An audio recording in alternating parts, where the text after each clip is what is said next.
There come the numbers. Welcome everybody to our budget update broadcast. As I see the numbers, we're at 42, 46, 48. We're adding a lot of folks here, so we're going to wait just for a minute and see when that number levels out, then we'll begin. We hope everybody made it safely into campus this morning. We're grateful for the facilities crew that started plowing and shoveling at 3 o'clock this morning to make sure that sidewalks and roads and parking lots were clear. So we're always grateful for their dedicated efforts.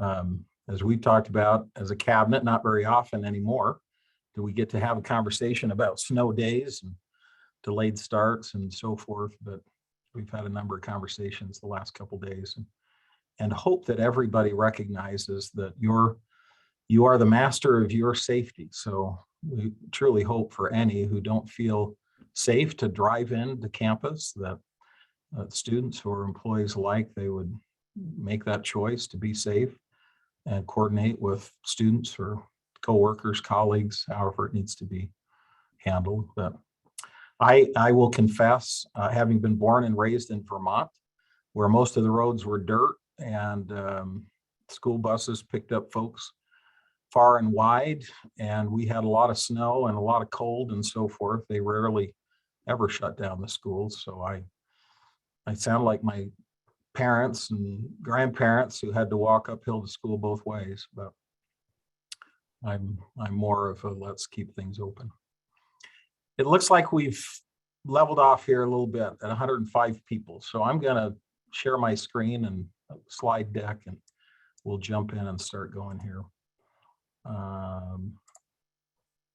If I could get the share screen to work. I had it up a second ago. Okay, Tricia, now I'm in trouble. Oh, wait a minute, here we go. Finally came up. All right, everybody see that state capitol? Let's jump in, and we are going to make sure we have time for questions and answers at the end. But feel free, if you've got questions, to type them into the chat, and we'll try to respond or work those in the time that we have. So welcome. This is a little different than what we've historically done because you're accustomed to a January budget hearing where all of the cabinet members would present to the President's Council their priorities, and we would give some direction and guidance on preliminary decisions that had been made to that point in time. This has been a bizarre year. I'm going to talk about a few of those things as we move along here, which caused us to not hold that January hearing. For one thing, we started later than usual, and the legislature started earlier than usual because they were allowed, based on the voters, to start the session earlier, and that really ended up squeezing us in January. But our apologies, and we hope that this Zoom meeting or update will provide at least a status report on where we are in the process. As you know, so much of this depends on what our legislature chooses to do, and so that's been part of our delay. But we're grateful to be open and want you to be aware of all of our efforts. This, as I mentioned, has been a wild and crazy year with the legislature due to available funding, and I'll share some numbers with you on another slide. They have an unbelievable amount of revenue that they're trying to divvy up, and it has been a feeding frenzy up there on the Hill. We also have had a lot of moving parts here in this budget cycle, which has made it challenging for us to zero in on some things, including changes up and down to what we anticipate our legislative funding will be, and our own internal revenue growth. And so we have felt like for a number of months, we've been shooting at a moving target, and it continues to move. So today, Mindy has asked that I lead out in this conversation. All of the cabinet members will have a chance at the end to talk through their priorities as they exist. But we're going to cover a general overview of the legislative budget activity to date, compensation, which is always on everybody's mind, capital budgets. We have a number of projects there, and then internal budget priorities. And finally, we'll make sure there's some time for question and answer at the end. So let's talk legislative funding. And I know for many of you that haven't been on the Hill or don't follow this, it sometimes gets messy. You probably have all been excited about the income tax cut that has been passed by the legislature. And as I recall, has been signed into law already by the governor. That's just shy of $200 million. So it is, they had committed early in the process. They wanted to address income tax and they've done it. The final day of the 22 session will be March 4th. So we're, as you know, it's 45 calendar days. It is the shortest legislative session in the country, at least it was when I worked there 15 years ago. So they have a lot to do in a very short period of time. Now let's look at some of the numbers. This is part of what has just made this a crazy year. And in my entire career, I've never seen anything like they have to work with this year. So official revenue estimates were released in December of 2021. The Governor's Budget Office, the Legislative Fiscal Analyst, the Utah State Tax Commission, a number of economists from local banking industry and universities get together. There's quite a team, and they have robust conversations about the economy in Utah and where things are growing and where the challenges are and so forth.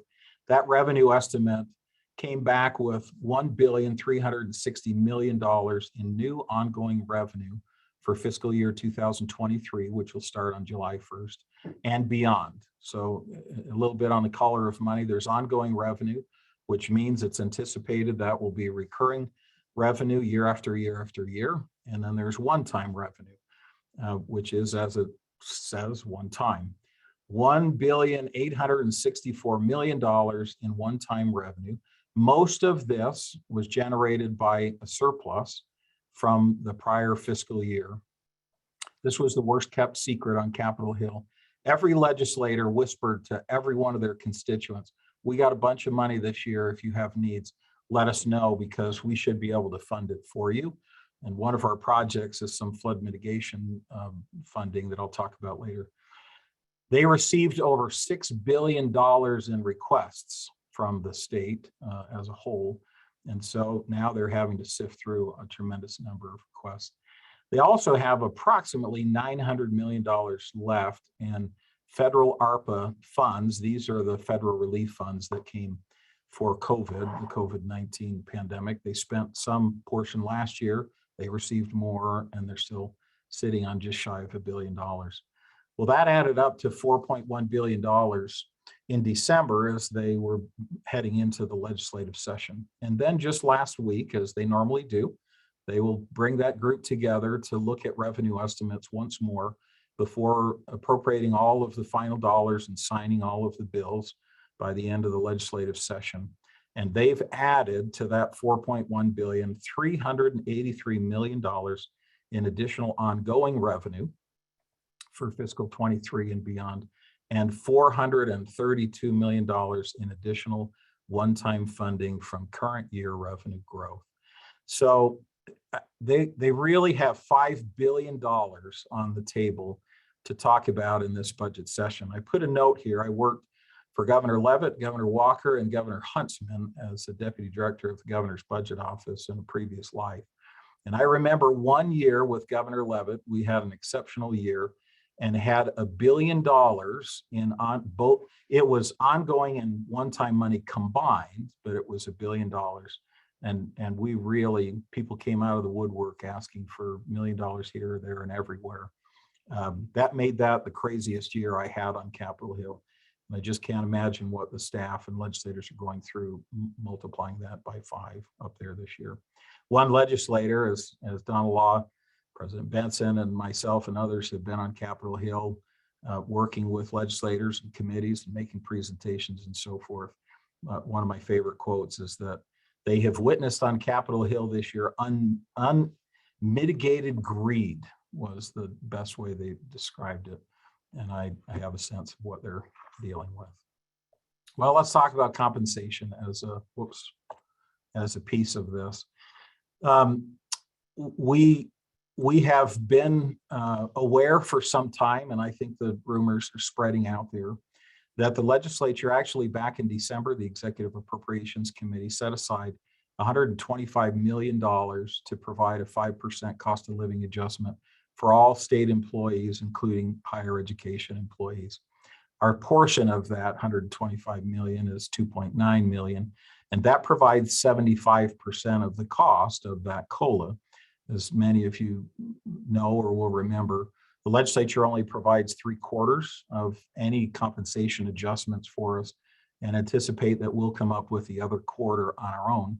Historically, that's been tuition increases, but we've opted to just find other ways to fund that here rather than raising tuition. And that has generally come from the growth revenue we've experienced by increasing enrollments.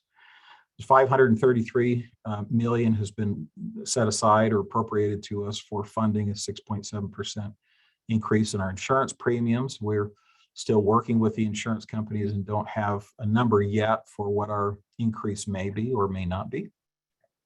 But this rate is tied to PEHP, which is the state's insurance arm.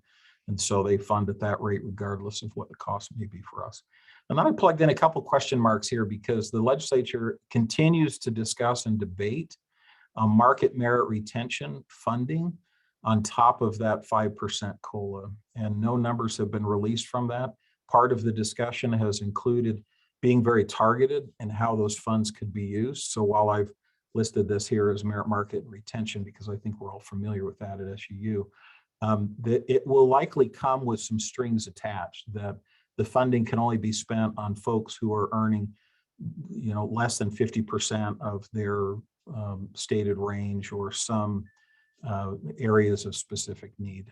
So I think that's part of why they're taking their time before releasing any information about that one. A couple things that we've noticed, and so somebody doesn't have to ask the question. Yes, we are aware that there has been a number of SUU employees in recent months that have been hired away into the private industry.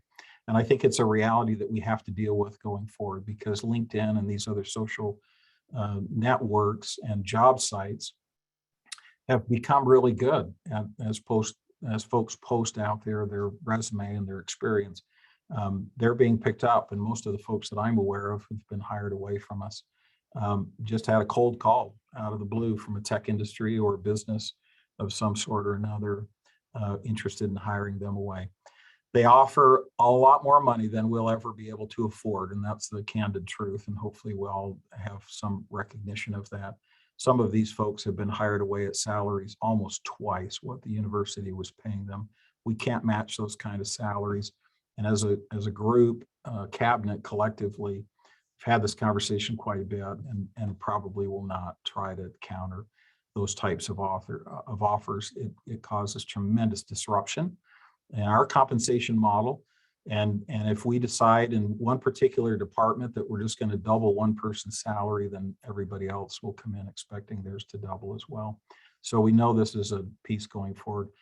I've challenged our HR team and Kevin Price, our new assistant VP for HR, that we need to be using LinkedIn and these other social media apps to do a better job of recruiting and hiring folks to SUU. So let's not sit back and just let our folks be picked off, but let's start doing some more of that ourselves. So we're exploring options there.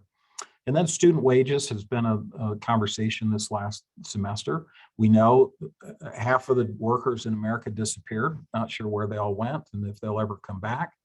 But that certainly has wreaked havoc on fast food and a lot of service industries and areas where there have historically been minimum wage or low wage jobs.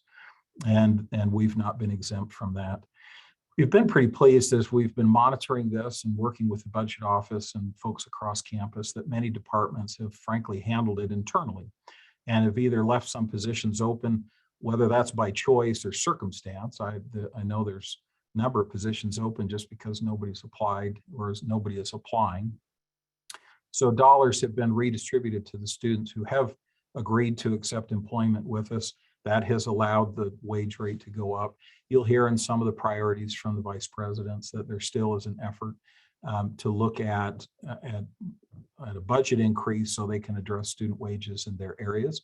Some divisions are a little better off in this area than others.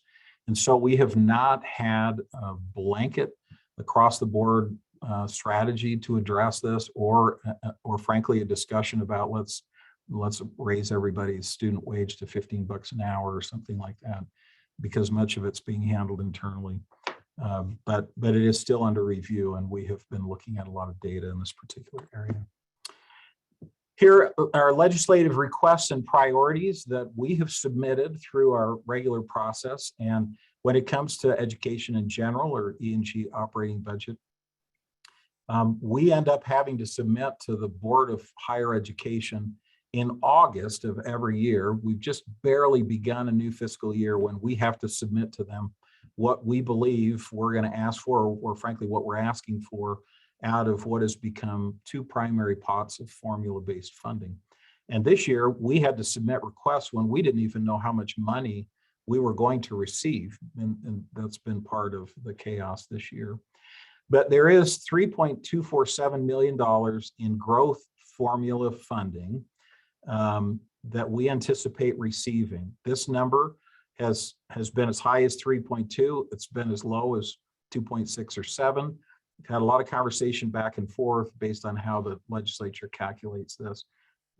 At this point, it's locked in at 3.2 million, which has only occurred in the last couple of weeks. And so we're thrilled for the higher amount.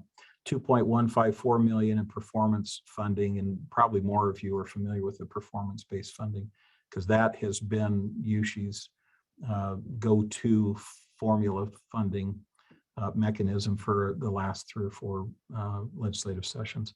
And that, unfortunately, because of some errors on our part, was only half of this amount when we began the session. And thanks to the Speaker of the House, who took interest in, I think who's always been interested in SUU, but helped us to get $1 million of that restored. So we're anticipating the full funding of 2.1 million on performance.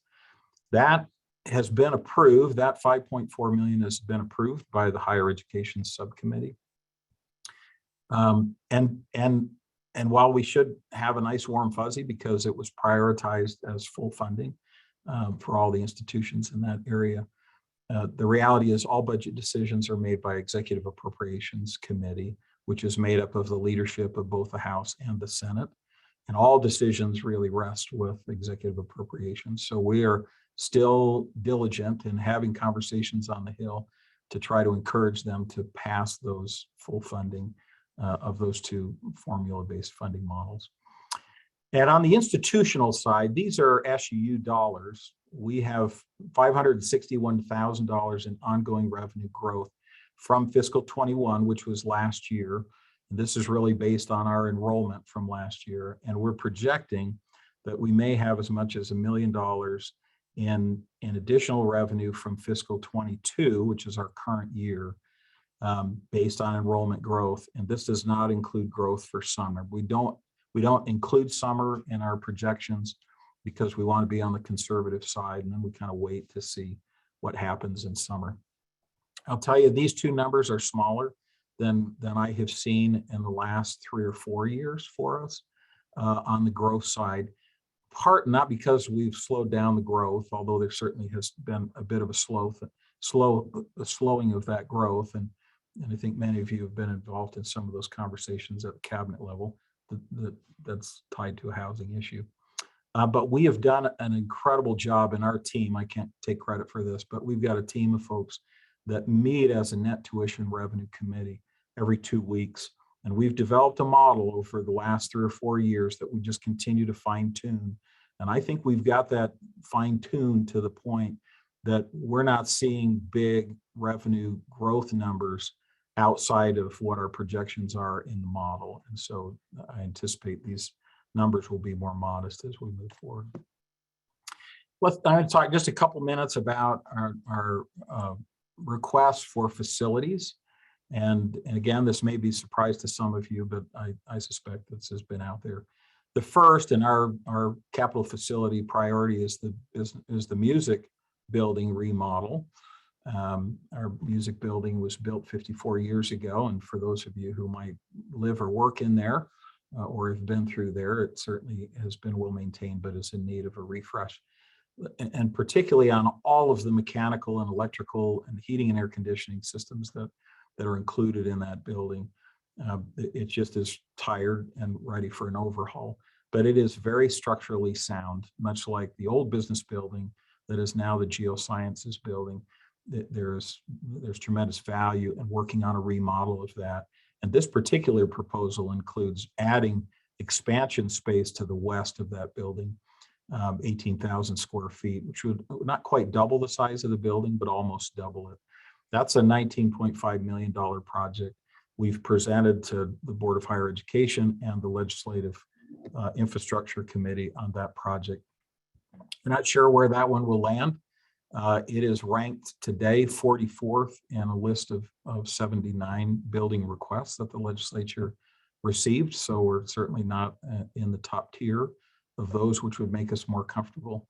But so many of these building decisions are political decisions that we continue to engage in the conversation.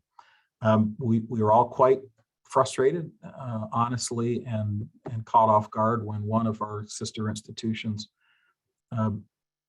when the rankings came out, had ranked fairly high on that list, an $80 million building that nobody in the system was aware of. It wasn't presented to the Board of Higher Education, wasn't even presented to a legislative committee, but all of a sudden it just shows up on the list as a very high recommendation and a significant amount of money. So that's just one example of how crazy things have been on Capitol Hill this year. The second piece is not legislative funding, but it's bonding authorization. Many of you have driven by the cottages on Shakespeare Lane that was built by the Levitt Land and Investment Group a couple of years ago. It was really intended primarily to be an Airbnb facility and to cater to many of our Shakespeare guests when they come in the summer. The Levitt family has decided that that's not an industry they want to continue to be in. It hasn't worked out as well as they thought, but it really didn't help that once they got it up and going, they headed right into a COVID year when everything was shut down and so forth. They approached the university early last fall, and inquired as to our interest in buying the cottages. And we have been engaged in negotiations with them ever since. So we have an agreement in principle to acquire the cottages. And we're seeking bonding authorization from the legislature so that we can float revenue bonds to acquire this. And then frankly, we're planning on using it mostly for student housing since there's been such a shortage of student housing. And this third piece is flood control and mitigation efforts, as well as some help in making some repairs to the football stadium. This was one that we pulled together, again, based on legislators suggesting to us, we've got all kinds of money, so you ought to ask for some help, and we'll get some help to SUU. This is a $10.2 million request. And you see all these red lines here indicate all of the water, the elevation of Cedar runs from a high in the southeast corner and runs to the low point in the northwest. So all of the drainage water comes down through these streets and hits 200 South, which is the south end of our campus. And that is part of what flooding across that parking lot caused the waterfall into our football stadium and all of the flooding and damage there. So we've been working with engineers to come up with a way to pipe underground that flood water and to really try to gain control of the water when it comes down the streets like that, plus repairs to the football stadium. And this is another one, we'll just kind of see where it goes when the legislature makes final decisions. And I think this is the final slide before we get to cabinet priorities. There are a couple other miscellaneous items that we are tracking and monitoring. Many of you at the college level, deans and so forth, were involved in helping us to prepare with very short, just a couple of days, a request for $2.2 million for upgrades in our teaching and research labs. We don't have a lot of research labs, but it really is focused on labs.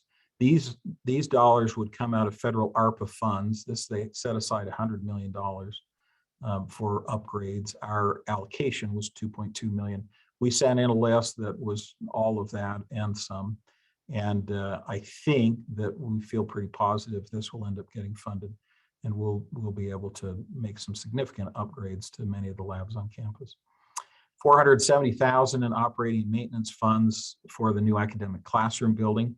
And I just want to pause here. We've announced in our earlier days and happier days that we anticipated the new academic classroom building would be open for use on January 1st of 2023. And while we have tracked so far really, really well for supply chain issues, we're at a point where we're about a month behind schedule. And then just last week, we received word that the storefront window systems and all of the glass for that building is on a delay that's probably 2+ months. And the way it's designed, the window frames have to be installed before we can do brick and veneer. So we're working with Layton and the architects to see what will come of that. But I would announce today that we do not anticipate that building being open for classes on the first day of January 23. But we're hoping that it will be done by summer of 23 so that we can use it in the fall. And that really is all tied to supply chain issues. $600,000 for the Helen Foster Snow Cultural Center. As many of you know, the legislature last year tried passing a resolution in the House that would prevent any higher ed institution from receiving funds for Confucius Institute because those funds come from the Chinese government. It didn't pass, but every institution except SUU closed their Confucius Institute.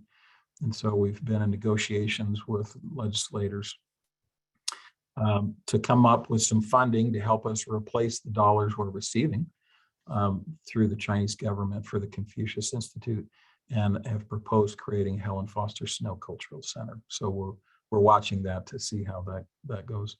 Our friends at the Shakespeare Festival are working on a restoration of some funds that were cut out of their budget earlier in the early in the COVID months. And then I've got a couple question marks here. There's some mental health funding that's in the works, and I'm going to let Jared speak to that rather than me.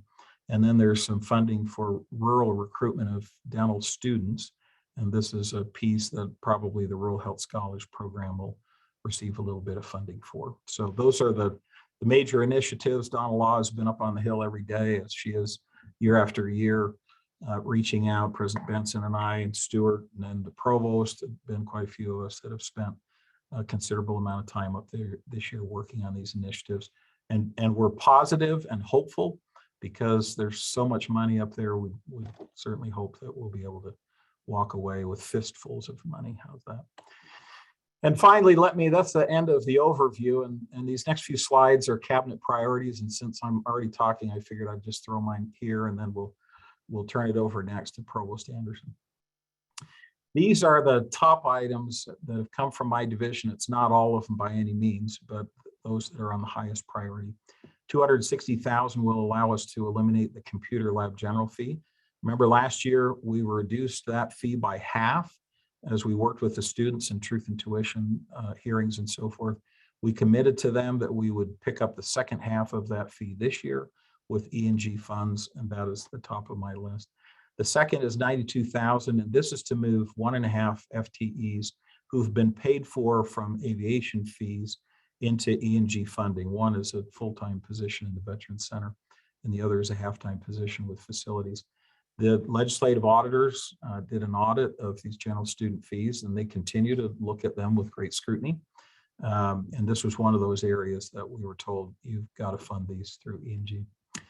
In the HR Department of Human Resources, we are in need of a compensation manager. I've made this a priority and have so with Kevin Price, new assistant VP. Every year, it seems like somebody else is handling compensation. That's led to a lot of confusion and too many errors. And so we really want to create a position, plug somebody into it and have them there long-term. It's $187,000 for the information technology. This is 2 FTEs for web development and information security. And I just would say, for all of the dollars that you see on the slides from myself and the other vice presidents, these are inclusive of the benefit costs. So please don't view these as the salary component, but there are 42% benefit rate built into those. 2 positions for risk management, 1 for compliance contracts, and then a health and safety piece as we continue to grow that operation. And ask Mike Humes and the risk management to take on more responsibility. We need some more resources there. There's a $41,000 increase in liability and property insurance. This is kind of an unfunded mandate that comes from the state risk. And then 32,000 in various department operating budget increases, the acquisition of some software and a few other things. So with that, I'm going to stop talking and turn it over to the provost. Thank you very much, Vice President Dodge. We appreciate all your work in making sure that our finances are in good order. When we put out a call for possible budget items for this fiscal year, we started with requesting items from the deans in late summer, early fall, and worked with deans who worked with department chairs and came up with our own list. We then put out the call from the institution to all of the campus to submit any items that they have. And from those lists, we had a combined total of just shy of $4 million in requests. A lot of those were specific line items for a faculty position, one area or another. Once we sorted through those, we came up with a list of just over $2 million in faculty line requests for this coming year. Those positions, almost all of them, if not all of them, are now posted and the searches are being conducted. There are 21 faculty positions, and I'll read through the areas in which they've been allocated. One would go to agriculture and nutrition sciences, one in art and design, 2 in biology, 3 in business, 1 in computer science and information systems, 2 in family life and human development, 1 in geosciences, 1 in kinesiology and outdoor recreation, 1 in languages and philosophies and HSS, 2 in mathematics, 1 in nursing, 2 in physical science, 1 in psychology, and a clinical position in psychology to support the PsyD, which will be starting this fall, and then 1 in teacher education. So that's the block of new faculty lines. We had 352 full-time faculty lines this fall semester, and this should add another 21 to that group if we're able to hire them successfully and fill the positions before fall semester. So that's our request number 1. Request number 2 about faculty equity adjustments. I spent a lot of time over the last few months working with the Senate and the Faculty Senate Workload and Compensation Committee. I do want to thank Dave Barry, Bruce Haslam, Brandon Wiggins, Lindsay Roper, and McKay Stephenson, and others who have been involved in that work. We spend a lot of time taking a big, deep dive into the Coupa data, which is the broadest survey of salaries across the country, to explore current practices and to look at how we can make sure we are benchmarking accurately our faculty salaries against the competitive national market in which we look to hire faculty. And right now we have 4 different tiers that we compare people to. The first tier is what we call a Gallagher tier, which was the consultant that developed the group of institutions. There are 47 institutions in that comparison group. If data are not sufficient in those 47 institutions, we next compare everyone to a national sample of 67 institutions. Again, if data are not sufficient there, we went to a public list of master's degree institutions. That list was established in 2011 and 2012. And there's about just over 200 comparison institutions in that group. And if we can't find comparison data for a specific position, we're going to the all institutions list based on the 2011-2012 response group to the Coupa survey. So that's our current practice. And so right now, one individual faculty member could be compared with 47, 67, 200, or about 600 institutions, depending on who responds which year to the survey. After digging into means, medians, standard deviations of those groups, as well as the current national sample, we've settled on comparing faculty salaries to the master's group of institutions. There are 287 responding institutions in the most recent data poll. And that's the group we plan to compare our faculty to moving forward. That faculty or that sample is of sufficient size that we have data to compare almost every position other than a few in the non-tenure track area. And so the data we'll be comparing our faculty salaries to will be much more consistent, much more broad-based, and more accurately reflect the market moving forward. So we've got that in place, and we needed that benchmark to then look at where our current faculty salaries are for the 352 full-time faculty we have. We've got that analysis almost done. We have to move everybody's salary to a 9-month salary. We have some faculty and chairs, administrators, others who are on 10, 10 and a half, 11, 11 and a half, and 12-month contracts. Once we take all the extra pay off, including summer pay, we compare the 9-month to the respondent 9-month salaries in the Coupa survey. And that gives us a good benchmark of where everyone is relative to market. So we've asked for $250,000 to address faculty equity adjustments.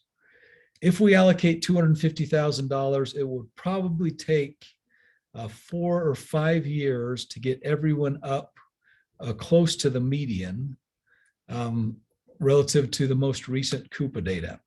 But this year we've asked for $250,000 to make some progress, which should at least get everyone up to what we consider the minimum of the range, which is the 5th percentile or 15% below the median, whichever is greatest. So that $250,000 will be divided up as we finalize the data set. And that'll be a way to help us stay competitive and help keep good faculty here and have a system in place that treats everybody in some equitable way. But that effort has taken a lot of work. And I do want to thank all of those from the Senate, especially, who have been involved in that. So those are our 2 primary requests. In the Division of Academic Affairs, we comprise just over 50% of the university's budget on the education and general funding side. We also have a lot of internal reallocating that we do. And that internal allocating often comes from a time when a faculty member or staff member leaves and has been here for some time, whether that's through a retirement or they take another position, and we hire someone in at a lower rate because we're hiring at the assistant level instead of the associate or full professor level, which is typically what we do, not in all cases, but typically what we would do. That salary difference is all captured in a pool, which allows us to sort through other priorities and other positions that we can fund internally. And we're doing some of those reallocations this year. In addition to this $2.4 million we're anticipating receiving in new funding. So that's probably a long narrative to give you an overview of what we're trying to accomplish with our budget request from Academic Affairs this year. And Vice President Dodge, I guess I turn it back to you now. Yeah, thanks, Provost. There was one question that came in. Are you looking at staff salaries in Academic Affairs as well? You may want to just address that while you're on.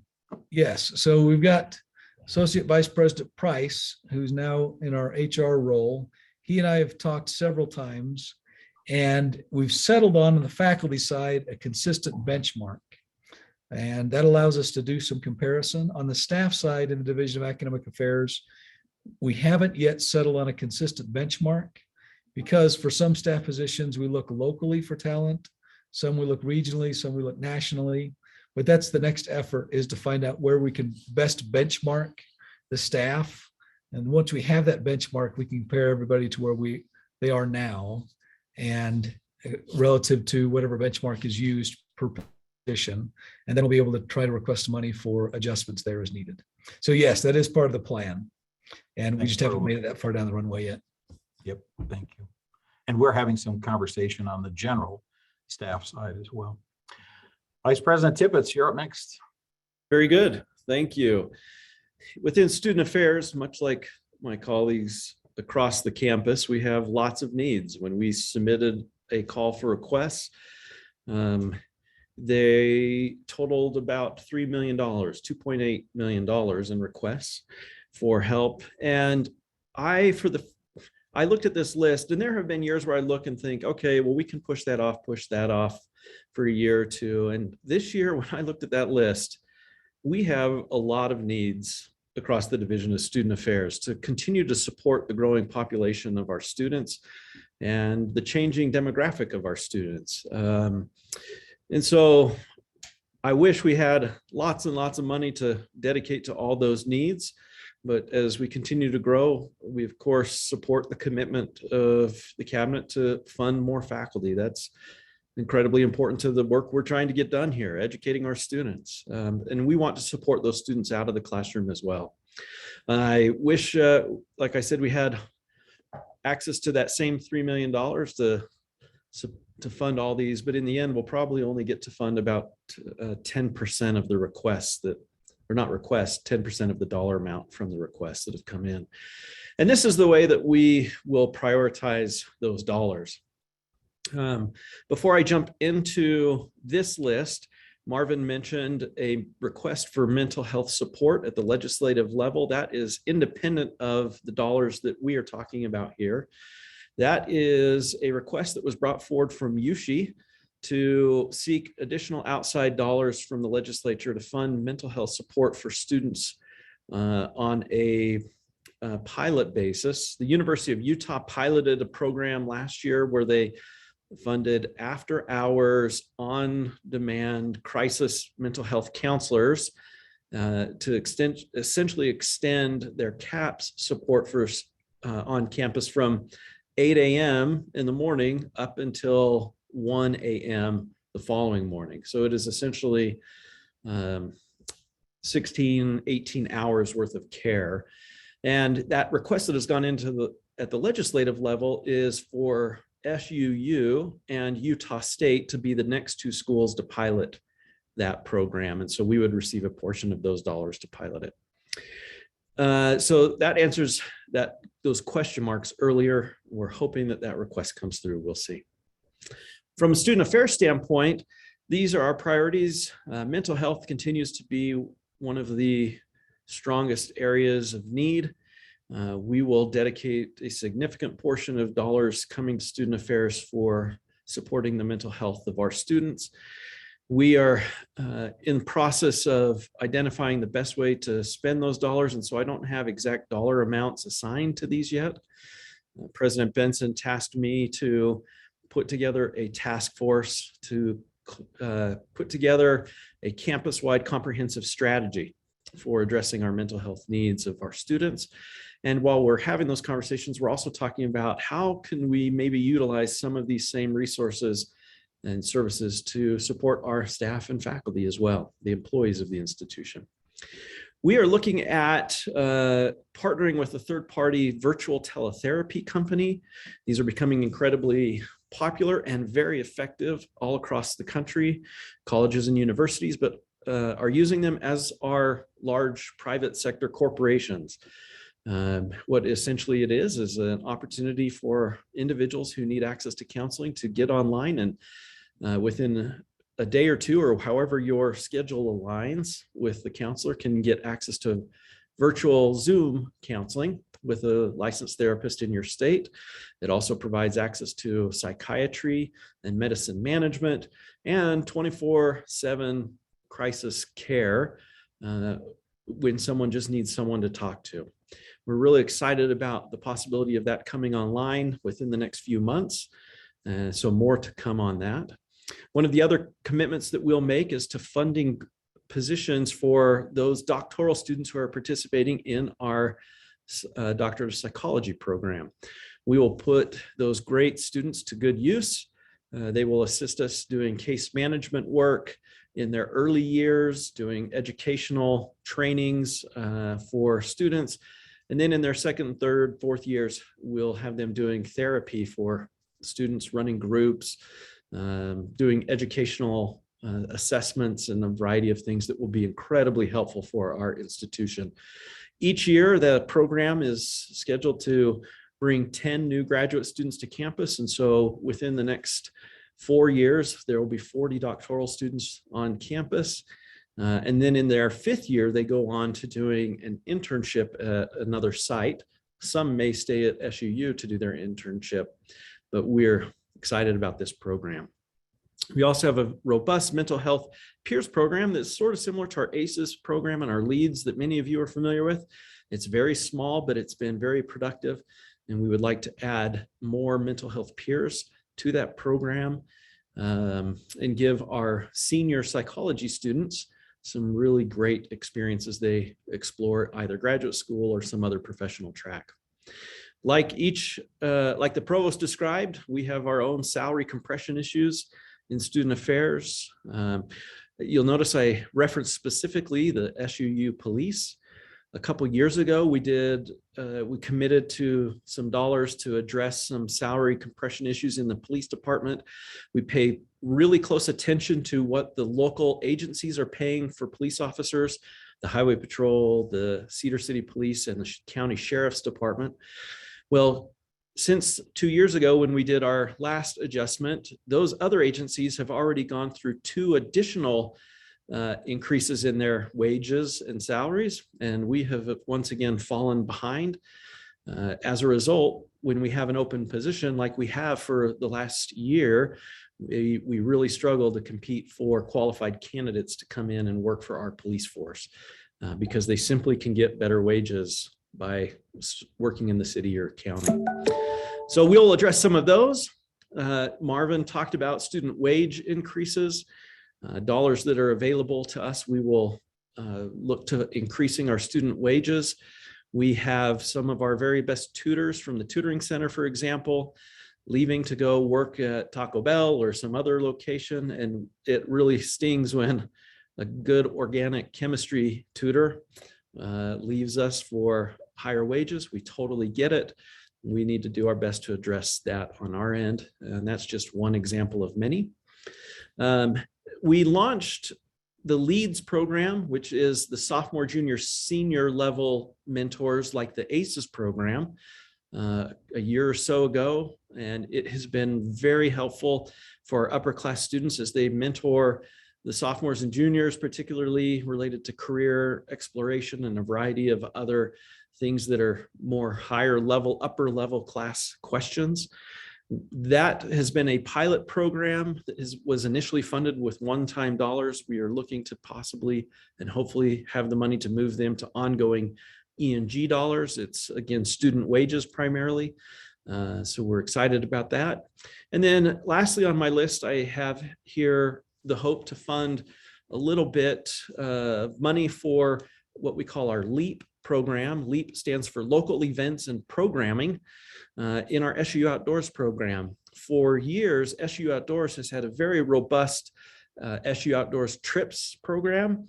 What we have found is that a number of our students are intimidated by the prospects of spending a night out backpacking or doing some other activity like that, but they do want to get into the outdoors and enjoy this special part of our state. And so we've created this program where we every night do a local event or a local outing, where we either go hiking or mountain biking or play disc golf or do a bonfire or do some rock climbing locally. And it has been wonderful. We have had huge participation from our students who want to just take a couple hours in the evening to go out and do that. But we funded that through on a pilot basis last year with some one-time dollars. Some of those monies are running out. And so we're looking to fund that on an ongoing basis now that we've had great results in engaging our students in our outdoor activities. So there is student affairs. Thanks, Jared. I appreciate it. We'll move on to Debbie and athletics. Thank you. We appreciate the opportunity to be able to present to you our requests this year. We actually are requesting funding for 5 positions. This would actually take our department back to the same staff size that we had pre-COVID. So this is the reason why we're asking for these this year. The first priority that we have listed here is our Director of Operations for Women's Basketball. This is actually a Title IX equity situation in our department that would help us comply with equity within our department. The Director of Equipment and Facilities would be, currently we do not have a full-time position in this area.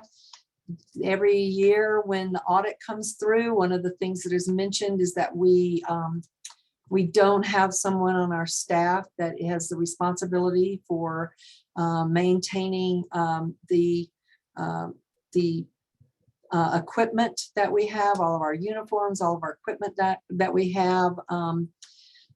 maintenance on those as well. And so this would actually help us comply with requests from the auditors to have someone on our staff that can help keep up with all the purchasing that we are doing.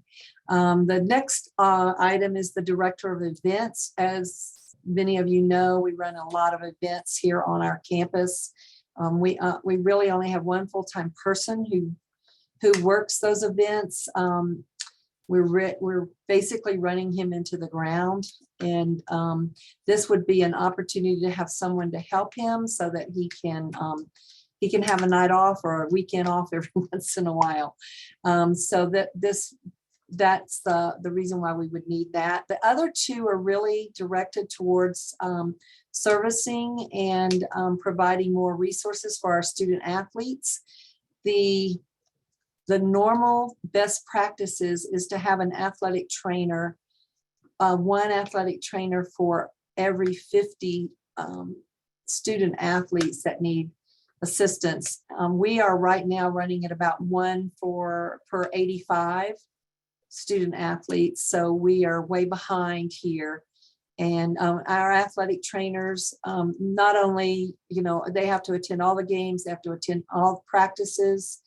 They are doing rehab from surgeries. They're doing taping for all practices. They're doing all sorts of maintenance, prevention for injuries and that type of thing. Currently, we've been able to use graduate assistants to help us in this area. Because of national certification and licensing requirements that are going into effect, we can no longer, we can use those graduate assistants, but they can no longer help with us with what we are required to provide.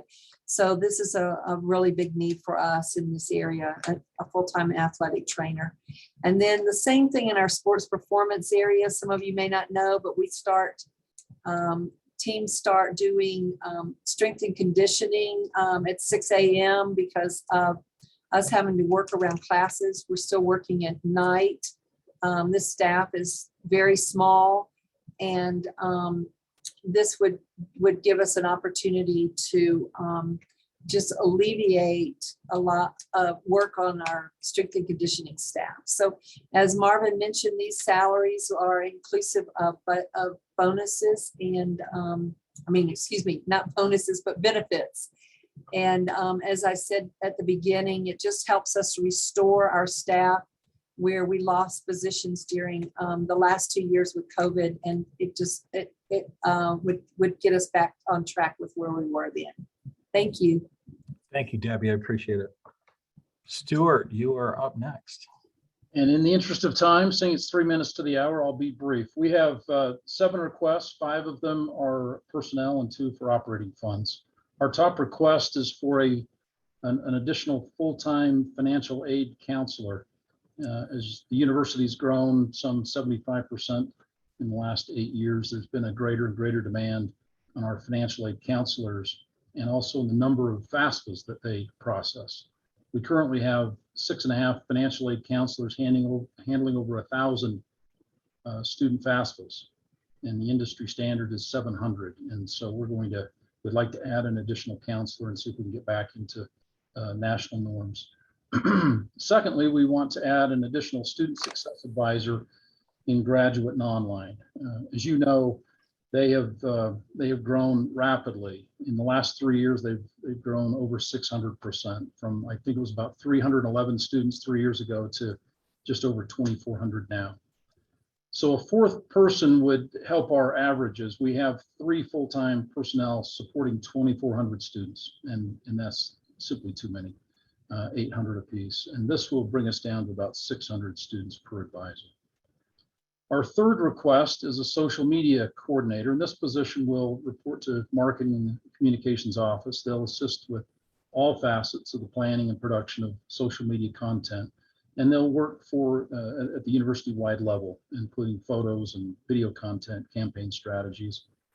And this really is twofold. One, it helps strengthen the university's brand, and it builds this social media awareness. And We think that helps in a multitude of ways, not only with our in-state, out-of-state, and international students, but I think it strengthens the bond between our campus and our alumni. Our fourth priority is to have a prospect development officer in the advancement office. We've accomplished this through a variety of strategies, but we'd really like to get a full-time, ongoing, funded position. Prospect research is critical in advancement because most campaigns successful campaigns come from just a small group of major donors. And so this person helps the advancement office, as well as the deans and others that are interested in fundraising, identify prospective major donors, help us identify what the donors' interests are, what their capacity is, what their affinity to campus might be, and their philanthropic history. And our fifth position is an admissions processor in international affairs. Just in the last year, we have doubled the amount of applications that we've had in international affairs. And the more efficient and the quicker turnaround time we have for applications, the better our yield is. And international students, while only comprising about 5% of our enrollment, make up 15% of our tuition revenue. And so they're a critical group of students that we want to continue to grow on our campus for a variety of reasons. Our last two are for operating funds. The first one is in financial aid. As we have grown consistently over the last 5 years, there's been a greater strain on that office. And this request will help meet their increased costs due to growth, and also the increased costs with Campus Logic, which is a software that they use in the office. And finally, the registrar's office is in need of hourly support to help process transfer requests, issuing transcripts more timely, and helping support growth both face-to-face and online. So those are our 7 priorities. Thanks. Thanks, Stuart. We appreciate it. And our final presenter is President Benson. Is this last the best of all the game? That's right. I'm going with that. Thanks for the opportunity to present. I will go through these requests, a little context. Most of my division, and these are a combination of my vice president's division and then a couple of pieces of the president's office that their budget rolls up to me. But the requests from the Division of Alumni and Community Relations, most of that division is funded through non-E&G grant funding. So they don't come through this budget process. The ones that you see are E&G funded. So I'll go through these additional student positions and wages for alumni and community relations, and that's so we can increase our data capabilities and students hired to help with alumni and campus events. $10,000 to cover caps and gowns, inflationary increase. Part of that is when we change the fee structure so that students aren't paying to graduate. Caps and gowns were set at a specific amount, and this allows us to cover for inflation as those gowns go up. In the legal office, they are asking for student employee for legal research, and that will help them in their day-to-day abilities. We're asking for growth in campus events and covering some of those costs. As most of you know, inflation has hit, and as we do campus events, we find ourselves cobbling budgets together to be able to cover homecoming or events that a large number of campus come to. So that is that request. The Staff Association, which rolls up through my budget, is asking for $6,000 to cover operating and inflation expenses that they deal with, and we're happy to support that. And then $10,000 to an increase in the graduation budget. That has not had an increase for a while, and as costs come up for lighting and sound and caps and gowns and food, we need to take care of those. So those are the requests out of that area for the budget. Marvin also asked me to summarize this. First, we want to say as a cabinet, thank you for participating in this process and for tuning in and for making your requests heard through your vice president and through your team. It's great to have some participation in that and some ownership throughout campus. So thank you for participating. As you can see, and as Marvin went through the budget, we are in a great place. SUU is healthy. Budgets are always tenuous, and we are grateful that we are in a healthy place. And I know that that is due to a lot of work that you have done and a lot of work that our campus does together. So thank you for helping with that. A couple of things that are interesting from the legislature. As Marvin pointed out, we are getting growth funding, and we hope to be getting, we have one more week to see, but we are one of 4 institutions that qualified for growth funding, and that growth funding is ongoing and it will make a difference in our budget. So we are happy to be able to take that growth money, and we hope that we get that growth money. That's something that we're working for. Something else that we have been talking about, and I've really gone to the mat for, both in Council of Presidents and in the legislature, is that 5% compensation. And that's something that has been a priority of ours, and that we will continue to work toward to get compensation for faculty and staff. That's a priority of mine. It's been a true privilege to be able to represent SUU at the legislature this year. It's not something that I expected to be doing, but it's wonderful to be able to see the support that SUU has and the great reputation that we are able to have on Capitol Hill.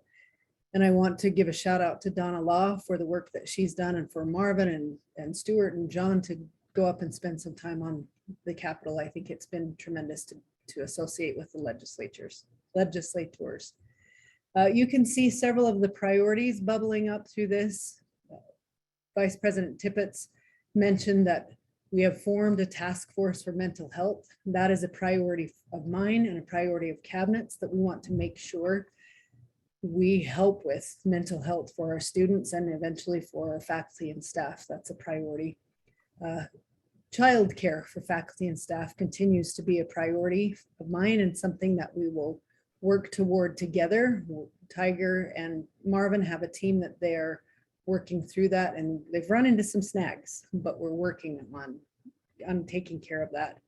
And then the students have voted for a student fee increase to fund the Student Health Center, and that's a priority that we have talked about all year long, and I'm glad that they are moving that forward. So those are some of the priorities we've been working on and how they fit into the budget process.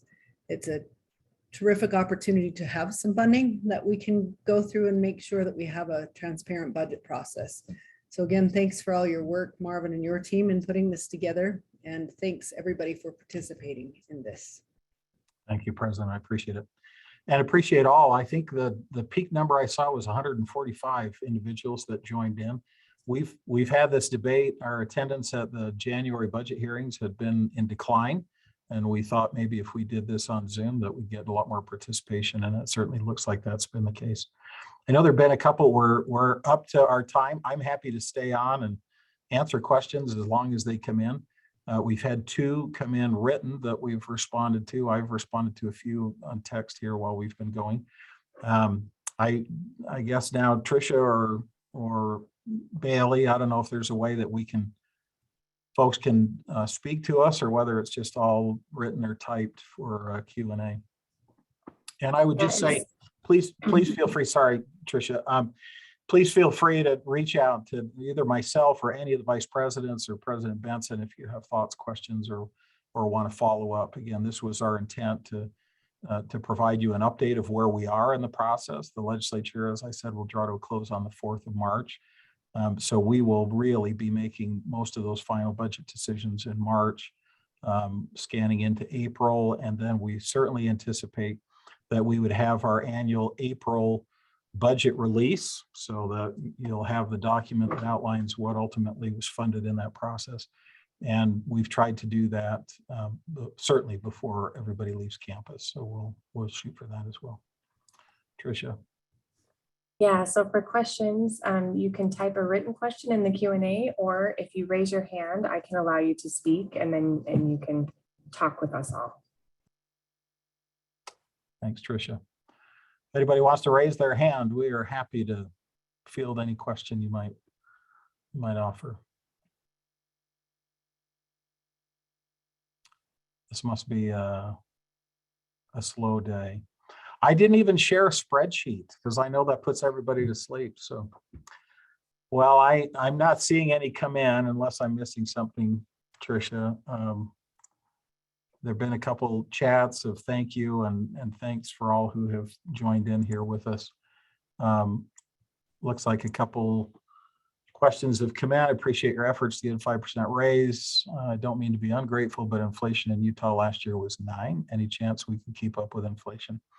My candid response to that is I think the legislature might do another 1.5%, maybe 2% on this additional funding for compensation, but I think it's going to come to us with directions on how it can be allocated. The legislature has not been known over the years to keep up with inflation. So unfortunately, the hard answer is probably no. But I'm grateful that as a cabinet, we have added an additional 1 to 1.5% on top of what the legislature has done for, I believe, 6 out of the last 8 years. So we have tried to be true to you as our employees and to try to help out in that effort. Did the other one go away, Tricia? Yes, that was just a thank you note for the meeting and the time. Okay. Okay, we'll find some way to post the slide deck out there, maybe on the portal or something. I'll let the smart people figure that out, but then you'll at least be aware of what we presented. And if you have follow-up questions from that, we're more than happy to answer. So President or cabinet members, if you have anything else, I'm happy for you to chime in, or we'll just sign off.